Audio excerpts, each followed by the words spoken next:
Darren Sami শিষ্যদের হারিয়ে টানা পঞ্চম টি-20 সিরিজ জিততে চায় লিটন বাহিনী। টি-20 ক্রিকেটে আধিপত্যটা শুরু এই ওয়েস্ট ইন্ডিজের সাথে সিরিজ জিতেই। গেল বছরের শেষের দিকে অর্থাৎ 2024 সালে ডিসেম্বরে ওয়েস্ট ইন্ডিজকে তাদের ঘরের মাটিতে 2-1 ব্যবধানে হারিয়ে সিরিজ জয়ের টেনে চড়ে বসে বাংলাদেশ। তারপর পাকিস্তান, শ্রীলঙ্কা, আফগানিস্তানকে হারিয়ে ট্রেনের প্রথম বগিতে অবস্থান করেছে বাংলাদেশ। এবার ঘরের মাটিতে চট্টগ্রামের ফ্ল্যাট উইকেটে রানের বন্যা বসিয়ে ওয়েস্ট ইন্ডিজকে হারাতে চায় সাইফ রিশাদরা।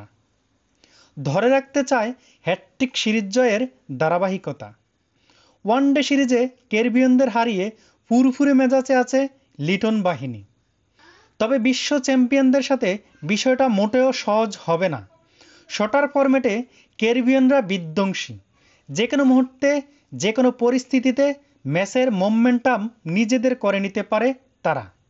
সেটা তো 2016 সালের টি-20 বিশ্বকাপে দেখেছে বিশ্ব। তবে সম্প্রতি সময়টা ভালো যাচ্ছে না ক্যারিবীয়নদের। এশিয়া সফরের শুরুতে নেপালের সাথে 2-1 ব্যবধানে টি-20 সিরিজ হারে ড্যারেন সামির শিষ্যরা। তবে বাংলাদেশের সাথে ঘুরে দাঁড়ানোর প্রত্যয় ব্যক্ত করেছে সামি। চট্টগ্রামের উইকেটকে টি-20-র আদর্শ বলেছে ক্যারিবিয়ান গুরু।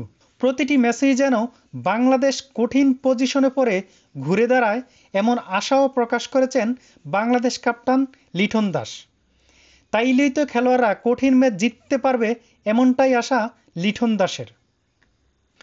হেড টু হেডে 19 ম্যাচে বাংলাদেশ 8 বার এবং ওয়েস্ট ইন্ডিজ জিতেছে 9 বার। তবে ঘরের মাটিতে ক্যারিবীয়নদের হোয়াইট ওয়াশ করে জয়ের ব্যবধান বাড়িয়ে নিতে চায় বাংলাদেশ।